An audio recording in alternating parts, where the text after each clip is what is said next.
Hamıya salam. Unreal Engine daxilində bugünkü dərsimizdən etibarən çoxsaylı izləyicilərimizin istəkləri nəzərə alaraq Blueprint proqramlaşdırmaya aid dərslərimiz kanalımızda mövcud olsa belə, bu dərsləri yenidən hazırlamaq qərarına gəldim. Çünki həqiqətən də kanalımızda mövcud olan bu dərslər video və səs keyfiyyəti olduqca aşağı sayılır. Məhz buna görə də bu dərsləri yenidən hazırlamaq qərarına gəlmişəm.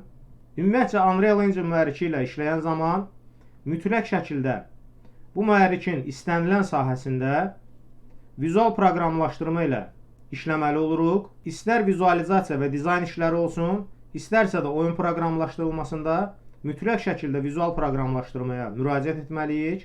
Əks təqdirdə hər hansısa bir funksiyonallığı yerinə yetirmək olduqca çətin olacaq. Məhz buna görə də mühərrik daxilində vizual proqramlaşdırmanı öyrənmək olduqca vacib sayılır. Ümumiyyətcə vizual proqramlaşdırmanın ənənəvi proqramlaşdırılmadan əsas fərqi bundan ibarətdir ki, biz burada proqramlaşdırmanı həyata keçirdiyimiz zaman blok və nod əsaslı vizual elementlərdən istifadə edirik. Məhz bu elementlərin sayəsində biz burada proqramlaşdırmanı həyata keçirə bilirik. Lakin burada yazacağımız istənilən algoritm və kod fraqmentləri eyni ilə proqramlaşdırmada olduğu kimi emal olunur. Bu seriya dərslərimizin ilk mövzusu olaraq dəyişənlər mövzusundan başlayacağıq. Ümumiyyətcə dəyişənlərin nə olduğunu, proqramlaşdırmada və mühərrik daxilində necə istifadə edə biləcəyimizi, dəyişənlərin növlərini, tiplərini və digər məsələlərini bugünkü dərsimizdə sizlərlə öyrənəcəyik. Ümumiyyətcə dəyişən dedikdə, burada xüsusi yaddaşın ayrılmış bir hissəsi nəzərdə tutulur. Hansı ki, yaddaşın bu ayrılmış xüsusi bir hissəsində müəyyən məlumatları bizim təyin etdiyimiz tipə əsasən saxlaya bilirik. Bu məlumatlar hətta obyektlər də ola bilər. Məhz bu məlumatlara istənilən vaxt müraciət edə bilərik. Həm bu məlumatları yaddaşın xüsusi sahəsindən oxuya bilirik və yaxud da istəyimizə uyğun olaraq bu məlumatları istənilən zaman dəyişib istifadə edə bilirik. Dəyişənlər dediyimiz kimi müxtəlif tipdə olsa belə, dəyişənlərin yaddaşında yalnız və yalnız bir məlumat saxlaya bilirik. Təbii ki, təyin etdiyimiz tipə uyğun olaraq. Lakin tərkibində müxtəlif tiplərdə məlumat saxlayan dəyişənlər də mövcuddur. Bu tip dəyişənlərə isə proqramlaşdırılmada və Unreal Engine mühərriki daxilində strukturlar deyilir. Bu haqda isə ilərləyən dərslərdə ətraflı sizlərlə danışacağıq. Dəyişənin yaddaşında saxladığı məlumatdan asılı olaraq həmin bu dəyişənin yaddaşı və yaxud da həcmi dəyişilə bilir. Misal üçün mühərrik daxilində dəyişənin string, name və text adlı 3 müxtəlif tipi mövcud olsa da, hər 3 tipdə olan dəyişənlərimiz özündə eyni məlumatları saxlaya bilir. Yalnız və yalnız bu 3 tip dəyişənin əsas fərqi bundan ibarətdir ki, bu dəyişənlər arasında dediyimiz kimi yaddaşda tutduğu yer, yəni həcm fərqi olacaq. Bundan əlavə dəyişənlərin mühərrik daxilində single variables, yəni tək dəyişən olaraq və yaxud da array olaraq, yəni biz bunlara massivlər deyəcəyik, massiv şəklində təyin edib istifadə edə bilərik. Massivlər isə dəyişənin xüsusi bir növü sayılır, hansı ki öz yaddaşında eyni tipli istənilən sayda, daha doğrusu n sayda məlumat saxlaya bilir. Bu haqda isə dediyimiz kimi növbəti dərslərdə sizlərlə ətraflı danışacağıq. Bundan əlavə mühərrik daxilində dəyişənlərin set və map növləri də mövcuddur. Lakin bu tip dəyişənlərin mühərrik daxilində istifadə yerləri olduqca məhduddur. Nümunə üzərindən danışsaq, əsasən bu tip dəyişənlər inventarlaşma zamanı istifadə olunur. Bu haqda da ilərləyən dərslərdə sizlərlə ətraflı danışacağıq. İndi isə mühərrik daxilində dəyişənlərin necə təyin olunduğunu, bu dəyişənlərin tiplərinin necə təyin edə biləcəyimizi və digər dəyişənlərə aid məsələləri sizlərlə ətraflı öyrənək. Ümumiyyətcə mühərrik daxilində istənilən klass redaktorunda dəyişənləri təyin edib istifadə edə bilirik. Klasslar haqqında isə ilərləyən dərslərdə sizlərlə ətraflı danışacağıq. Actor tipində bir ədəd klassımızı təyin etdikdən sonra uyğun adlandırmanı həyata keçirdirik və klassımızın redaktoruna daxil oluruq. Burada Event Graph bölümünə keçid edirik və My Blueprint bölümündə Variables adlı bölüm görürük. Bu bölümdə üstəgəl işarəsinə hər dəfə klik etdiyimiz zaman bu klass redaktoru daxilinə yeni bir dəyişən əlavə etmiş olacağıq. Hal-hazırda üstəgəl işarəsinə klik etdim və burada yeni bir ədəd dəyişən buraya əlavə etdim. Bu dəyişənimizi bu bölümdə istənilən şəkildə adlandıra bilərik. Təbii ki, dəyişənləri istifadə təyinatına uyğun olaraq adlandırmaq daha məsləhətlidir. Dəyişənimizi adlandırdıqdan sonra sağ hissədə bu bölümdən və yaxud da ekranın yuxarı sağ küncündə Details bölümündən, Variable Types bölümündən həmin dəyişənimizin tipini müəyyənləşdirə bilərik. Dəyişənlərimizin tiplərindən danışmışkən, mühərrik daxilində istifadə olunan əsas dəyişən tipləri haqqında sizlərə məlumat verim. Burada ilkin öncə boolean tipini görürük. Boolean tipi ümumiyyətcə məntiqi bir tip sayılır. Qəbul edəcəyi dəyər isə true və yaxud da false olaraq təyin olunur. Ümumiyyətcə dəyişənlərin susmaya görə qiymətindən sizlərə məlumat verim və daha sonra tiplər haqqında məlumat verməyə davam edək. Burada dəyişənimizi tipini də müəyyənləşdirdikdən sonra compile düyməsinə klik edirik və details bölümündə həmin dəyişənimiz üçün default value bölümünü görürük. Məhz burada gördüyümüz bu dəyərimiz bizim təyin etdiyimiz dəyişənimizin susmaya görə dəyəridir. Yəni burada susmaya görə dəyər dedikdə əsasən dəyişənimizi əgər təbii ki istəyimizə uyğun olaraq dəyişməsək, yəni burada dəyişənimizin qəbul edəcəyi dəyərdən söhbət gedir. Burada gördüyümüz default dəyərimiz əsas götürüləcək. Dəyişənimizin byte tipi tam ədəd tipi sayılır. Lakin burada byte, integer və integer 64 3 ədəd eyni tipdə dəyişən görürük. Bütün bu 3 dəyişənimizin tipi eyni olsa da, yəni qəbul edəcəyi dəyərlər eyni olsa da, bundan öncə sizlərə dediyimiz kimi yaddaşda tutacağı həcmə görə bir-birindən fərqlənirlər. Dəyişənimizin byte tipi yaddaşda 8 bit yer tutur və qəbul edəcəyi maksimal dəyər 255 sayılır. Dəyişənimizin integer və integer 64 tipləri də eyni ilə tam ədədi özlərində saxlaya bilir. Yalnız təbii ki burada bu tip dəyişənlərimizin yaddaşda saxlayacağı dəyərlər olduqca böyük bir rəqəmlər olacaq. Dəyişənimizin float tipi əsasən özündə kəsri ədədləri saxlayır. Burada kəsri ədədlər dedikdə tam ədəddən sonra kəsr hissələr nəzərdə tutulur. Lakin biz burada gördüyümüz byte, integer və integer 64 tiplərində heç bir halda kəsri ədədlər buraya əlavə edə bilmirik. Float tipində isə dediyimiz kimi yalnız və yalnız kəsri ədədləri özündə saxlayır. Növbəti burada gördüyümüz name, string və text adlı dəyişən tiplərimiz özündə əsasən simvolları saxlayan dəyişən tipləri sayılır. Yəni burada nəinki simvollardan istənilən rəqəmlər, şriftlər, hərflər və istənilən simvollar burada saxlanıla bilir. Və yenə də bundan öncə sizə dediyim kimi bu dəyişənin 3 tipi özündə eyni oxşar məlumatları saxlasa belə yaddaşda tutduğu həcminə görə bir-birindən fərqlənirlər. Təbii ki burada ən kiçik yaddaşa malik dəyişən tipimiz name tipi sayılacaqdır. Ən böyük yaddaşa malik tipimiz isə text tipimiz sayılacaqdır. Məhz buna görə də ən geniş istifadə olunan dəyişən tipimiz bu üç tip arasından əsasən string tipi sayılır. Növbəti burada gördüyümüz vektor tipi özündə 3 əsas vektor haqqında məlumat saxlayır. Bu vektorlarımız isə x, y və z vektorları sayılır. Ümumiyyətcə vektor fəzada istiqamətlənmiş istənilən bir düz xətt parçasına deyilir. Məhz biz mühərrik daxilində əsasən 3 ölçülü qrafika ilə işlədiyimizə görə burada təbii ki 3 əsas vektordan x, y və z vektorlarından söhbət gedir. Məhz bu vektorlar haqqında özündə məlumat saxlayan dəyişən tipimiz dediyimiz kimi vektor tipimiz sayılır. Növbəti burada gördüyümüz dəyişənin rotator tipidir. Rotator tipi özündə istənilən fəza cisminin fırlanma bucağı haqqında məlumat saxlayan xüsusi bir dəyişən tipidir. Və son olaraq burada baxacağımız transform tipi isə özündə 3 əsas parametri cəmləyən xüsusi bir dəyişən tipi sayılır. Bu xüsusiyyətlər obyektin ölçüsü, obyektin yerləşmə yeri və obyektin fırlanma bucağını özündə saxlayan dediyimiz kimi xüsusi bir dəyişən tipi sayılır. Təbii ki dəyişənlərimizi buraya əlavə etdikdən sonra istənilən tipimizi buradan mouse ilə klik edib seçə bilərik. Məhz bu şəkildə dəyişənimizə istəyimizə uyğun olaraq tip təyin edə bilirik və dediyimiz kimi bu dəyişənimiz artıq bizim təyin etdiyimiz tipə əsasən özündə xüsusi bir məlumat saxlayacaq.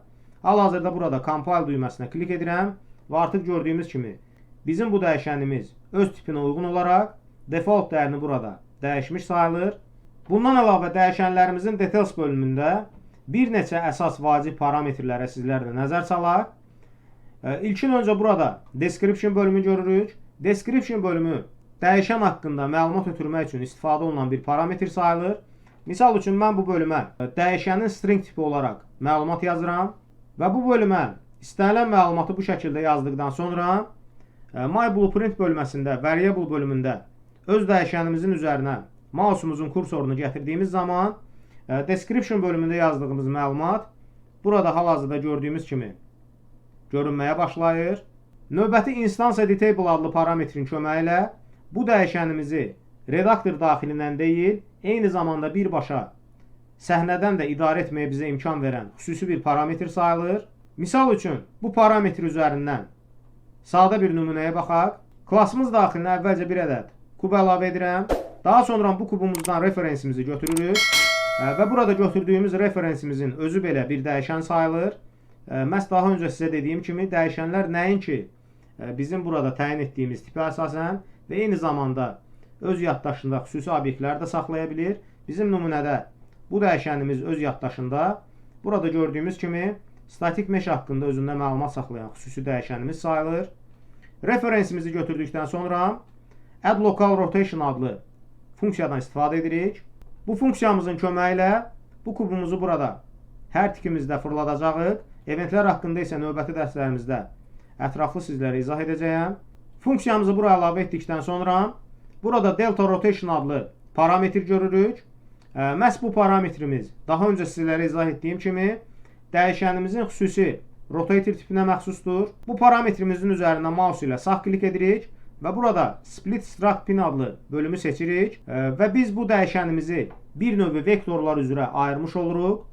Daha sonra burada delta rotation z adlı parametrimizi bir dəyişənin yaddaşına vururuq. Bunun üçün promote to variable bölümünü seçirik.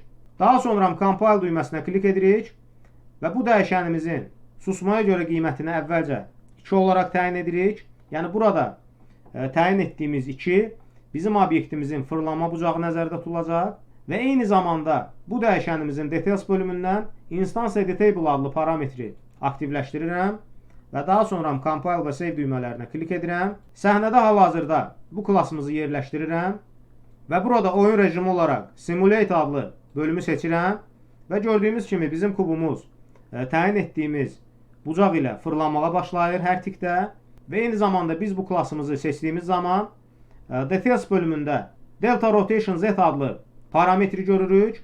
Məhz bu parametri burada görməyimizdə əsas səbəb klass daxilindəki bu dəyişənimizin instance detail adlı parametrini aktivləşdirməyimizdir. Artıq biz birbaşa klass redaktoru daxilindən deyil, birbaşa səhnədən bu dəyişənimizi istənilən şəkildə dəyişib istifadə edə bilərik. Misal üçün mən buraya 2 deyil, 5 olaraq yazıram və gördüyümüz kimi bizim kubumuz daha sürətli fırlanmağa başlayır. Yəni buradan da belə başa düşürük ki, dəyişənimizin instance detail adlı parametrinin köməyi ilə dəyişənimizi birbaşa redaktor daxilindən deyil, eyni zamanda səhnədən də idarə edə bilirik. Növbəti burada gördüyümüz blueprint read only adlı parametrin köməyi ilə dəyişənimizdən yalnız və yalnız məlumat oxuya bilirik. Bundan öncə sizə izah etdiyim kimi dəyişənlərimizdən həm məlumat oxuya bilirdik, həm də həmin dəyişənlərimizin susmaya görə dəyərini əsas götürmədən öz istəyimizə uyğun olaraq dəyişib istifadə edə bilirdik. Bunun üçün isə sadəcə olaraq həmin dəyişəni variables bölümündən mouse'un köməyi ilə tuturuq, redaktorun istənilən boş yerində buraxırıq və bu zaman mühərrik bizə 2 seçim verir. Burada get və set adlı seçimləri görürük. Hər iki nümunəni əvvəlcə nümunə olaraq burada seçirəm və burada dəyişənimizi get etdiyimiz zaman gördüyümüz kimi dəyişənimizin yalnız və yalnız çıxış parametri mövcud olur. Buradan da belə başa düşürük ki, dəyişənimizi get etdiyimiz zaman yalnız və yalnız həmin dəyişəndən biz məlumat oxuya bilirik. Lakin dəyişənimizi set etdiyimiz zaman isə bu dəyişənimizin həm giriş parametri, həm də eyni zamanda çıxış parametri mövcud olur. Məhz buradan da belə başa düşürük ki, bu dəyişənimizə eyni zamanda default dəyərini əsas götürmədən burada yeni bir dəyər mənimsədib istifadə edə bilirik. Və bizim burada details bölümündə gördüyümüz blueprint read only adlı parametri aktivləşdirdiyimiz zaman bu dəyişənimizdən yalnız və yalnız məlumat oxuya bilirik. Hal-hazırda mən bu dəyişənimi blueprint read only parametrini aktivləşdirirəm və daha sonra dəyişənimi yenidən redaktora sürüyüb buraxıram və bu zaman artıq gördüyümüz kimi dəyişənimizin yalnız və yalnız get adlı növü bizim üçün əlçatan olur. Set adlı növü isə buradan deaktiv vəziyyətdə olur. Çünki biz burada dəyişənimizi blueprint read only parametrini aktivləşdirmişik. Növbəti olaraq burada dəyişənimizin private adlı parametrini görürük. Bu parametrin köməyi ilə dəyişənimizi gizlin edə bilirik. Yəni burada sadə dildə desək, private adlı bölümü aktivləşdirdiyimiz zaman bu dəyişənimizi digər klass redaktorları daxilindən heç bir halda dəyişə bilməyəcəyik. Məhz bunun üçün də burada private adlı xüsusi bir parametrdən istifadə olunur. Expose on spawn adlı parametri sizlərə bu dərsimizdə izah etmirəm. Çünki bu parametr haqqında widgetlər dərsində sizlərə ətraflı və geniş şəkildə izah etmişəm.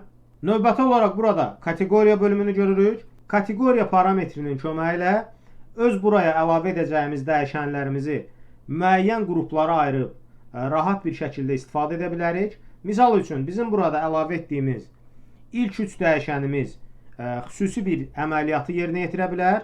Lakin növbəti 5 ədəd dəyişənimiz isə digər bir əməliyyatın yerinə yetirilməsi üçün nəzərdə tutulan dəyişənlər ola bilər. Məhz bu zaman biz həmin bu dəyişənləri xüsusi burada gördüyümüz kateqoriya parametri vasitəsilə müəyyən kateqoriyalara bölüb rahat bir şəkildə idarə edə bilərik. Bunun üçün sadəcə olaraq burada kateqoriyanın adı müəyyənləşdirilməlidir. Misal üçün buraya istənilən adda adlandırma həyata keçirdə bilərik və daha sonra Enter düyməsinə klik edə bilərik və gördüyümüz kimi Variables bölümündə əlavə burada bizim təyin etdiyimiz adda xüsusi bir kateqoriya əmələ gəldi. Növbəti burada gördüyümüz Replication bölümü vasitəsilə dəyişənlərimizin multiplayer tipli proyektlər daxilində təkrarlanmağını, yəni sinxron olaraq klient və server arasında işləməyini təmin edə bilərik. Bu haqda da sizlərə bu dərsimizdə danışmıram. Çünki YouTube kanalımızda multiplayer dərslərimizə aid geniş və izahlı mövzular, dərslər mövcuddur. Məhz bu dərslər daxilində replikasiya haqqında sizlərə ətraflı və geniş məlumat vermişəm. Mühərrik daxilində dəyişənlər mövzusunda digər sadə bir nümunəyə baxsaq, misal üçün dəyişənimizin default dəyərinə xüsusi bir qiymət təyin edəcəyik və daha sonra dəyişənimizin set növü vasitəsilə bu default dəyərimizi istəyimizə uyğun olaraq dəyişib ekrana çap edəcəyik. Bunun üçün bir ədəd buradan dəyişən əlavə edirəm. Əlavə etdiyimiz dəyişənimizə adını say olaraq təyin edirəm və daha sonra dəyişənimizin tipini integer olaraq buradan təyin edirəm. Aşağıdakı kodumuzu buradan ayırıram. Begin Play adlı eventimizdə bu dəyişənimizdən referensimizi götürürük və ilkin olaraq print string adlı funksiyanı burada çağırıram. Bu funksiyanın köməyi ilə sadəcə olaraq ekranın yuxarı sol küncünə istədiyimiz yazını çap edə bilirik. Yəni ümumi proqramlaşdırılmadan da bildiyimiz kimi ekrana hər hansısa bir yazının çap olunması üçün print açar sözündən istifadə edirik. Məhz Unreal Engine mühərriki daxilində ekrana yazını çap etmək üçün print string adlı funksiyadan istifadə olunur. Lakin burada vacib bir məqam bundan ibarətdir ki, ümumiyyətcə middle və hətta senior səviyyəsində belə print string adlı funksiyadan olduqca geniş istifadə olunur. Çünki kodun emal prosesi zamanı və həmin kodda boşluqları aşkar etmək üçün bu funksiyadan olduqca geniş istifadə olunur. Funksiyamızı redaktorumuza gətirdikdən sonra say adlı dəyişənimizdən inString bölümünə bu şəkildə nodumuzu birləşdiririk və daha öncə sizlərə dediyim kimi burada gördüyümüz bu xətlərimiz nodlarımız adlanır. Bu gördüyümüz obyektlərimiz isə mühərrik daxilində bloklarımız adlanır. Fikir verdinizsə say adlı dəyişənimizdən inString adlı parametrimizə nodumuzu birləşdirdiyimiz zaman ortada belə bir xüsusi kiçik bir blok əmələ gəldi. Bu bloka isə ümumi proqramlaşdırılmada parse əməliyyatı deyirlər. Ümumiyyətcə proqramlaşdırılmada parse əməliyyatı dedikdə dəyişənin bir tipini digər tipinə konvert olunmağı burada nəzərdə tutulur. Yəni bildiyimiz kimi bizim dəyişənimiz integer tipində olduğuna görə inString parametrimiz isə string tipində olduğuna görə bu iki tiplər bir-birinə uyğun deyil. Məhz buna görə də burada avtomatik olaraq mühərrik tərəfindən parse əməliyyatı yerinə yetirilir. Daha sonra compile düyməsinə klik edirik və dəyişənimizin default dəyərini burada nümunə üçün 10 yazırıq. Compile düyməsinə yenidən klik edirik və səhnədə hal-hazırda yenidən bütün nəticəni simulyasiya edirik. Və ekranın yuxarı sol küncündə gördüyümüz kimi 10 yazısı ekrana çap olundu. Bu əməliyyatı həyata keçirmək üçün gördüyümüz kimi dəyişənimizin get növündən istifadə etdik. Lakin mən buradan hal-hazırda bu dəyişənimizi silirəm. Nümunə olaraq burada dəyişənimizi get deyil, set olaraq təyin edirəm və ümumi kodda bu şəkildə ardıcıllığa birləşdiririk. Daha sonra dəyişənimizin default dəyəri burada gördüyümüz kimi 10 olsa belə dəyişənimizi set etdiyimiz zaman mən buraya hal-hazırda 15 yazıram. Dəyişənimizi 15-ə set etdikdən sonra yenidən çıxış parametrimizi inString adlı bölümə bu şəkildə birləşdiririk və yenidən hazır nəticəyə baxırıq. Ekranın yuxarı sol küncündə də gördüyümüz kimi artıq bizim dəyişənimizin qiyməti 15 olaraq buraya çap olundu. Baxmayaraq ki, bizim dəyişənimizin susmaya görə dəyəri 10 olaraq təyin etmişdik. Dəyişənimizi set etdiyimiz zaman dəyişənin set növü vasitəsilə biz bu dəyişənimizə yeni bir dəyər mənimsətmiş olduq. Məhz buradan da biz dəyişənin get və set növü arasında əsas fərqi sizlərlə görmüş olduq. Bununla da mühərrik daxilində dəyişənlər haqqında sizlərlə ətraflı öyrənmiş olduq. İlərləyən dərslərdə dediyimiz kimi Blueprint proqramlaşdırılma seriya dərslərimizə arzu olaraq sizlərlə davam edəcəyik. Ümumiyyətcə kanalımızın inkişafı ilə bağlı sual və təkliflərinizi videolarımızın açıqlama qismində mənə bildirməyinizi istərdim. Çünki kanalımızın inkişafında əsasən siz izləyicilərin fikri mənim üçün olduqca vacibdir. Kanalımıza abunə olmaq və videolarımızı bəyənməyi unutmayın. Bugünkü dərsimiz bu qədər. Hamıya uğurlar.